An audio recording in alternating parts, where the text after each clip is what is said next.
which is Easter Monday, and I want to talk about the true meaning of Easter and the resurrection and new birth, new life. I already did an article about this, and you can see that on my webpage. But I want to share something that was really coming through strongly in spirit awareness at this time, because as you know, we were going through so much purification at this time, but it wasn't really our own purification in the sense that, you know, the density that we're dissolving, but it was an increased potent new light that's coming in, and I shared this in the last video today. But what was actually going on is, I don't know how well aware of that you are yourself, but there's a lot of souls who have, you know, who their devotion of service is to bring a light into the aspect of all that was indoctrinated and all this manipulation, dogmas, and old beliefs. And as you know, during the pivotal times, such as, for example, let's take Easter as an example. You know, we had these beliefs, what it's supposed to represent with the Jesus, and, you know, all these beliefs around it that none of us, let's face it, don't even know what it was all about. And a lot of times we're still plugging into that. I mean, you know, not everybody, but people are still doing that on a collective consciousness level. So there are souls who, at these times of transformation and shifting, they're literally plugging into that collective field, and they're purifying that. And I shared this in my article, what this is about. But I want to bring your attention at how we actually do that work of healing, which is holy, that is not just our own soul holy. And you can do that by asking your soul when you feel something. You know, a lot of people were reporting about symptoms of death and literally saying to me, you know, I feel like I can't take this anymore. I feel like my body's leaving me, like I'm dying. And a lot of these feelings, like Spirit showed me, is they're not associated with our own personal fears. A lot of times we perceive that. They're not our own. On a bigger level, in the bigger scheme of things, it's not even important because all is one. So when you're doing your soul meditation, when you're asking your soul about this, please know that whatever kind of answer you receive that is in alignment with your soul's integrity, the bigger picture, it's not even important because you're just naturally doing that service path. And you're offering yourself as that vehicle of awareness. So during that transformation, you're plugging into that and you're feeling all those feelings in order to be replaced with something new. So this is what we're doing.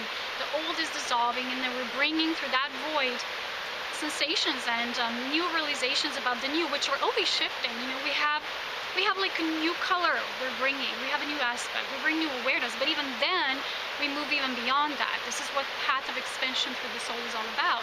So a lot of people reporting these death symptoms, or how they feel like their bodies can't take it anymore. And we had solar flares at the same time.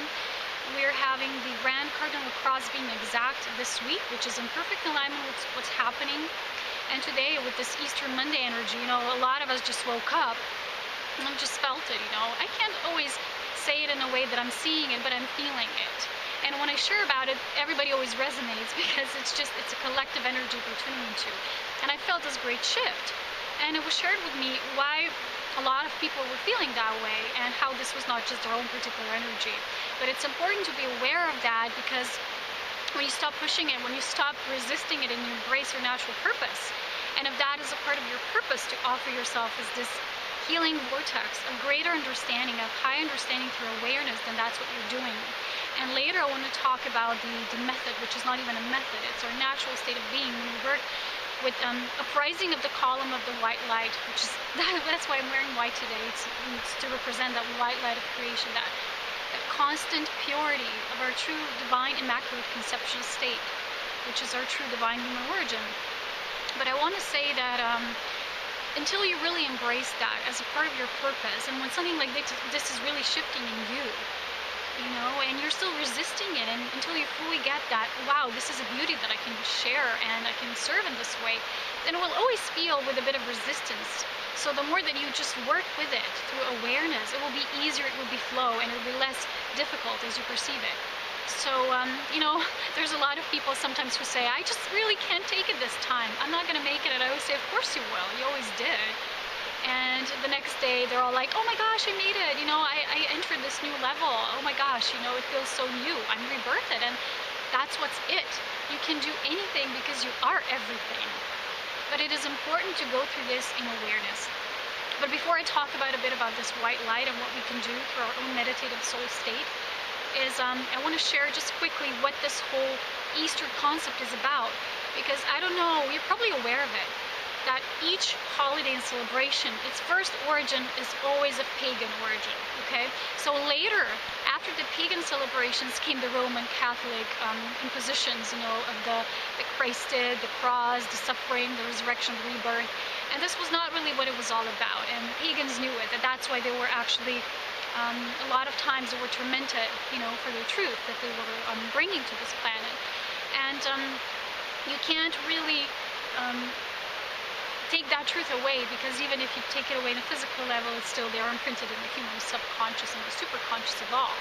So the thing is that it was only later imposed with the Catholic beliefs, because the first, the Easter was actually celebrated, you know, through the goddess Ostara, that literally meant the new dawn, the resurrection, new life. And even, you know, people who are painting eggs, a lot of times we're not even thinking about it, why this is so.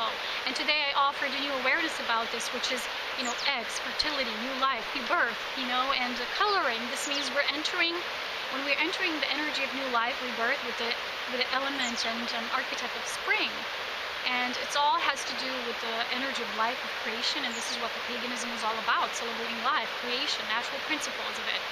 And the color is like bringing all aspects of color, of the white light of all, into a new reality. So let's imagine it rather like that, and to just do something and, you know, follow a certain belief or holiday or anything that you're celebrating without even thinking what it's really about, because the new is always about a higher understanding what it really means in archetype and soul essence.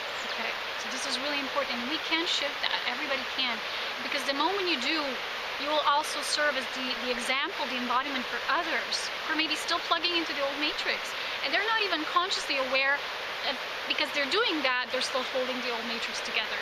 Because if all of us would be tuning to the new and to the awareness, the higher awareness of our soul, everything would dissolve like this. That's how simple it is.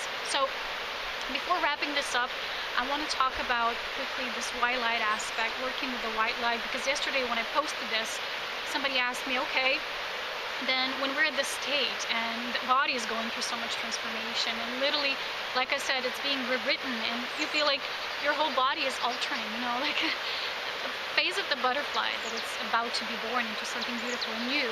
And at that final stage, you feel like you're going to give up just before new dawn is birthed, and this is what this phase was all about. And I was asked what besides resting and breathing we can actually do to face all these fears, that remove them from the body, because the body is the vehicle that still has that on a cellular level. And it depends, you know, how much work with awareness we have done and how much light we have actually brought through. But if we feel there's still something there, and it might be, like I said, it doesn't always come from your soul awareness. If you're volunteer soul, probably not. It comes from the body that has, you know, inherited some of those beliefs and is transferring them from generation to the next. But this is not an excuse. This is what you came here. You know, a lot of times we celebrate or we worship other beings and entities. It's actually an excuse to embrace our own greatness. And I mentioned this in the last video. It is time to embrace our royal greatness, because there cannot be anything greater than you, because everything is all that is. You're a part of it. Everything is a part of that. So there is no chance that something can be greater than something else. It's different, it's unique, but it doesn't have identity in a sense that would be greater than something else. So uniqueness and identity are not the same thing. So when you're working with the white light, this is what Spirit shared with me, is the understanding of the key that is crucial in this path, which is awareness. When you rest, you actually still your body. When you breathe, you know, you're tuning into the divine, you're connecting with the divine. These are all important phases. And a lot of people focus on many different methods. Remember, a method is only something that maybe will prepare your body to alter, to be in an altered state of consciousness, so you can do work through the soul, so that the mind doesn't interfere, or your misguided human perceptions, which will keep things very limited. But what comes after is the important part, and it's the dissolving part. And it's not like, it cannot come from separation, because you think that there's spheres or darkness, and you're embracing them, but you're still embracing them through the aspect of like there's something separate. And you think that the dissolving process is like it's eating it up. It's not really what it is, because it's already one with it. It's just permeating it with that light, and it's dissolving into what already is. if you understand what I mean, because this is really important. In the next video, I will talk more about this, the absolute, the supreme, which is beyond our human understanding, that what we right now know as source. But today I want to focus on this because it's really important. Without awareness, you gotta know nothing will shift. The awareness is the key point. So being aware of where there's fear, why it's there, not on a mental level, but why in a sense of that you tune into what it reminds you of. So if there's something that has a certain energy, feel to it, that is always reminding you of something that maybe you keep recreating, and then getting that aha, through the awareness, which is going to tell you through a feeling. That's why you need to create the void, which you're doing with resting and breathing, and relaxing. And when you enter that void, you do it fearlessly, and to embrace everything what lies there. So in that state, that awareness will speak through you, and the awareness will show you the way. And you can only do that with the awareness of oneness. Because, like I said, the dissolution, the dissolving, doesn't happen like one part, that is more aware will eat the other part, which is less aware. It's all already part of source. It's just a matter of the perception that made it a certain density, that made it, for example, misguided, or that created all these fears. That it's just a choice. So when you're working with the white light, you got to understand that Gaia goes through this process naturally. So when Gaia's energy fields are raising, so the pillar, the column of light, of white light is raising, and you're tuning into your personal physical ascension because you're a direct extension of Gaia, your own column of light is raising as well. So you can meditate with this, you can meditate with the white light, you can see it raising, through your body, and as you're just going through it, like just allowing it to occur, this process. And you will maybe feel certain points where there's more density, when there's fear, or, people talk about increased heartbeats, or everything like that. It's important to stop at that particular part of your awareness, of that perception, and really feel what there was kept being, recreated in a certain way, and know your power as source, as that white light, because you're not separate from it, because you originate from it. That's why you are it. So with that, you actually move into it, and that will dissolve it back into itself, not like into nothingness, or you know what I mean, because this is the oneness concept that you can't understand on a mental level, but you got to feel it. So when you will feel this, you will feel that you can constantly, the same way that you're creating something and recreating, you can also uncreate it and then create something new, co-create something new that will be more in the natural alignment with your soul, natural self. So you can do this. You can also, it doesn't have to be column. It depends. You can see like a spiral that raises up, and when it does that, it will naturally lift your body to the high frequencies. I was also reading recently a lot about the goddess Astrea. This is connected with the Elohim purity and the Astrea. This has to deal with our own immaculate self-conception, the design that is our divine design that was pure. And this Elohim is actually all about returning back to this state, our true origin, our divine self, getting back to our pure state. So when we think of Easter, Easter is the perfect opportunity to dissolve that old paradigm, move into the new, and remember what it's really about. It's not about a particular entity. It's not about painting eggs. You can do that for fun if you feel guided to, but it's not about what it is energetically. There's a deeper meaning behind everything, and when you'll become, an initiate of the mystery, that's when you'll begin to awaken to these concepts of the higher universal mind. And you'll be not just awakening your inner Christ, but also the universal consciousness, the universal transcendent love, and moving into the beyond, because a lot of us don't yet even comprehend on the mental level what is the beyond. You can just feel it. There's always something that is beyond.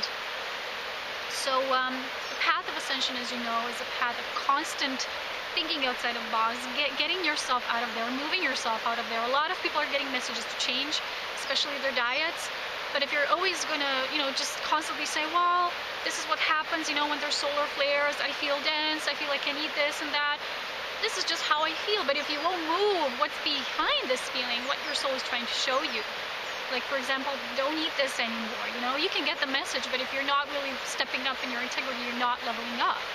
So all these things, that solar activity, the alignments, the yearly celebration of Easter, which is each year, we're given this opportunity to rise even higher. And it's each now moment. It's not just each year. So we're the ones who have to level up. And working with the white light is getting more and more important because it's who we are. I will maybe address this further. And this is what Spirit guided me to share today. And that's it, you know, really work with the white light. Read my article if you're so guided. Stay tuned on my Facebook page, and I'll talk to you soon next time, okay? So much love, wisdom, and power.